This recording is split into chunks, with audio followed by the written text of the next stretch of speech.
Hi, I'm stand-up comedian Paul Scoble. I've always been very interested in politics. I love talking about politics when I'm doing stand-up.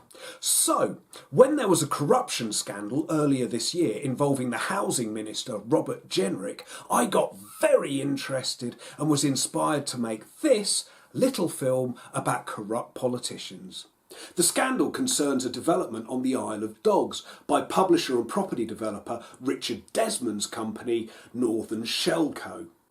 Here's a picture of Desmond with Boris Johnson from a photo shoot that apparently took place in a play park in hell. The development had been rejected by Tower Hamlets Council due to lack of affordable housing. The accusation was that Jenrick had not only reversed the decision made by Tower Hamlets Council, but that he had also pushed the decision through before a new tax levy came in that would have cost Desmond between £30 and £50 million. In a text conversation between Jenrick and Desmond, Desmond joked, "We don't want to give lots of dough to Marxists for nothing." Which shows two things.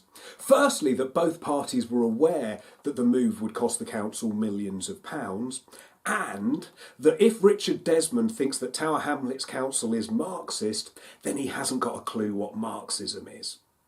Another rather damning fact was that 2 weeks after the housing minister approved the development, Richard Desmond made a £12,000 donation to the Tory party. Jenrick did end up conceding that his actions were illegal, but he insisted that they were morally right. If I'm being honest, I'm not surprised that a Tory minister acted in a corrupt way. It's exactly what I would expect. What I am surprised at is just how cheap Robert Jenrick is. It turns out you can buy a Tory minister for less money than a second-hand Ford Mondeo. Come on down to Honest John's Corrupt Politicians. We have competitive prices on tax scams, PPE contracts, dubious honours and all other forms of illegitimate access to power.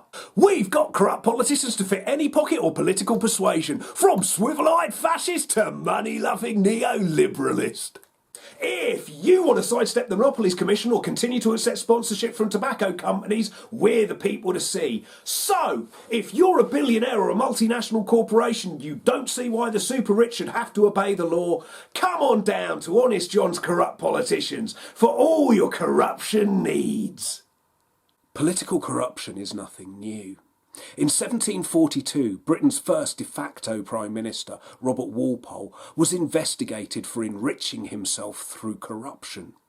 This included selling honours. A politician selling honours? Surely not! Walpole resigned from government, so the investigation was never finished, but politics and corruption have been willing bedfellows ever since. In 1892, Liberal MP Jabez Balfour fled to Argentina when a series of companies that he had set up and controlled collapsed.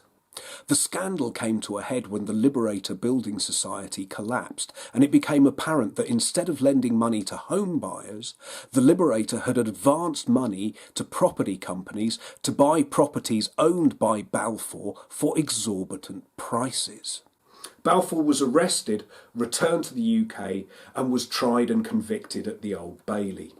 He was sentenced to 14 years of penal servitude. See, it's not just going into coalition with evil right-wing parties that the Liberals are guilty of.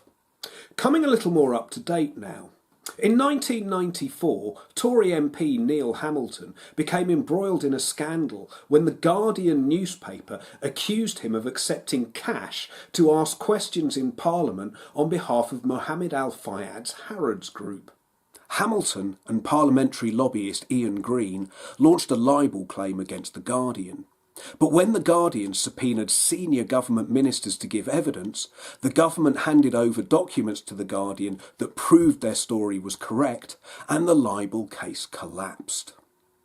In this case, the truth was triumphant, but it's not all good. It was this case that launched Neil and Christine Hamilton's reality TV career, something that the Guardian should feel rightly ashamed of and has never apologised for. So, we've done Liberal and Tory. Time to talk about Labour. Let's go back to 2002, when Labour were New Labour and mass-murdering neoliberal psychopath Tony Blair was Prime Minister. The scandal in question features our friend, Richard Desmond, who at the time was known as pornographer Richard Desmond, as he was publisher of Electric Blue, Only 18, Asian Babes, Horny Housewives, and many, many more similar titles.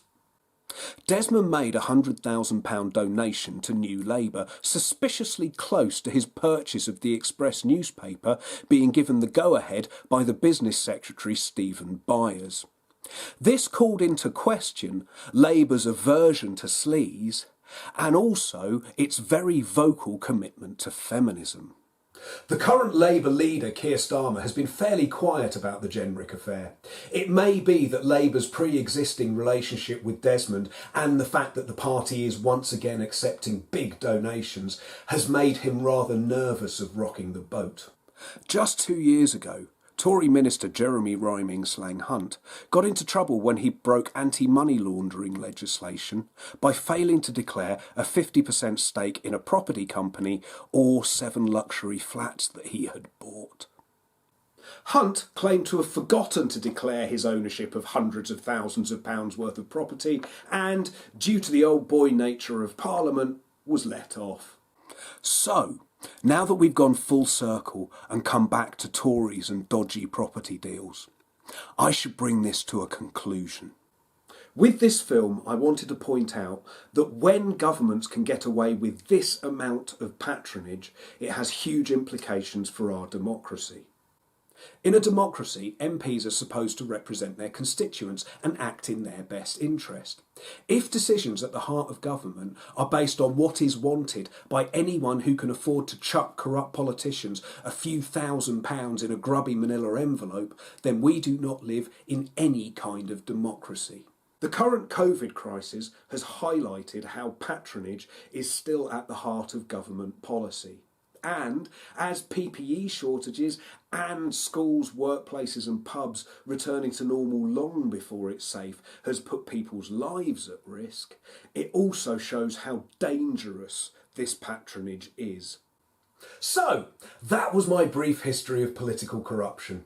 Thanks for watching. Goodbye.